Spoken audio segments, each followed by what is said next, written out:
Assalamualaikum, bertemu lagi bersama Cikgu Zalita.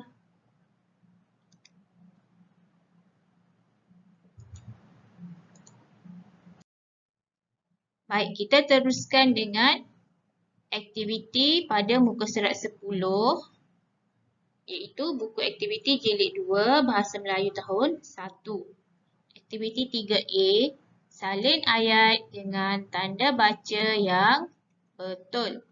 Murid-murid perlu salin semula ayat, lepas tu pilih tanda baca yang betul. Pilih tanda baca di dalam kotak pada setiap penghujung ayat tu. Kita tengok soalan 1. Sekolah Jagu mengadakan sambutan bulan kemerdekaan pada setiap tahun. Ada noktah dan satu lagi koma. Kalau di penghujung ayat, kita perlu letak koma ataupun noktah. Kita perlu letak noktah. Jadi murid-murid salin semula ayat pada tempat kosong yang diberi. Sekolah Jagu mengadakan sambutan bulan kebangsaan pada setiap tahun. Lepas tu masukkan noktah. Okay. Jangan lupa noktah di penghujung ayat. Cikgu buat noktah dengan warna merah. Murid-murid nampak tak? Masukkan noktah. Okey, kita teruskan dengan soalan 2. Pertandingan hiasan kelas diadakan pada bulan ini. Noktah ataupun koma. Sama juga dengan soalan 1. Penghujung ayat kita perlu masukkan noktah. Murid-murid salin semula ayat beserta noktah. Okey. Soalan 3. Murid tahun 1 pintar membawa gambar pemimpin, bendera dan keratan majalah. Di sini murid-murid perlu pilih 2 tempat untuk masukkan tanda baca. Yang pertama, murid tahun 1 pintar membawa gambar pemimpin, bendera. Kita nak asingkan 2 benda, gambar pemimpin, bendera. Kita perlu letak titik ataupun koma. Bila jumpa keadaan macam ni, murid-murid perlu letak koma.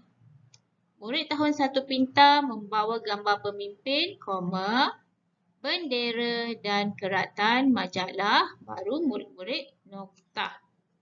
Jadi soalan 3 pun sama juga. Salin semula ayat pada tempat yang disediakan beserta koma dan noktah. Kita pergi kepada soalan 4. Murid menggantung bendera pada pintu, tingkap dan dinding. Soalan ni sama juga dengan soalan 3. Pintu, tingkap. Kita nak asingkan pintu dan tingkap, kita perlu letak koma. Okey, lepas tu di hujung ayat perlu letak noktah. Seterusnya, murid-murid salin semula semua ayat ni beserta dengan koma dan noktah. Soalan 5. Setelah dihias, berhenti sekejap, kelas mereka nampak cantik dan ceria. Setelah dihias, berhenti sekejap, kelas mereka nampak cantik dan ceria. Bila macam keadaan macam ni, sama juga. Kita perlu pilih koma dulu. Setelah dihias, koma, kelas mereka nampak cantik dan ceria, barulah noktah. Dan murid-murid salin semula ayat pada tempat kosong yang disediakan, beserta dengan koma dan noktah. Salin semula dengan betul.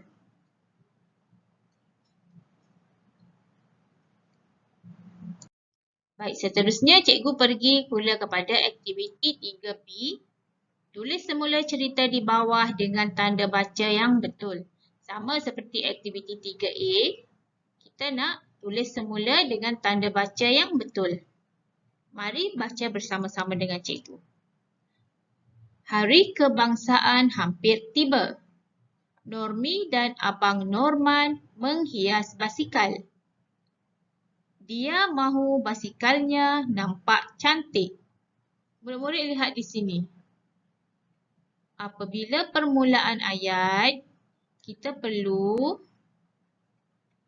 tulis dengan huruf besar. Dia, ejaan dia, D, D perlu huruf besar. D. D ni murid-murid perlu betulkan, jadikan dia huruf besar. Dia mahu basikalnya nampak cantik. Normi mengambil jalur gemilang, bunga raya dan tali. Ini sama macam kita belajar tadi. Untuk asingkan dua benda, jalur gemilang, bunga raya, kita perlu letak noktah di sebelah, kita perlu letak koma di sebelah bunga raya. Masukkan koma. Jalur gemilang, koma, bunga raya dan tali. Lepas tu ada titik, noktah di hujung ayat. Apabila permulaan ayat sama dengan yang di atas, dia, murid-murid perlu betulkan di huruf besar. Dia meletakkan bunga raya di hadapan basikal. Ini dah habis ayat. Tapi di sini dia tidak masukkan noktah. Jadi murid-murid perlu masukkan noktah di sebelah basikal. Okey. Lepas tu jalur gemilang pula diikat di belakang basikal.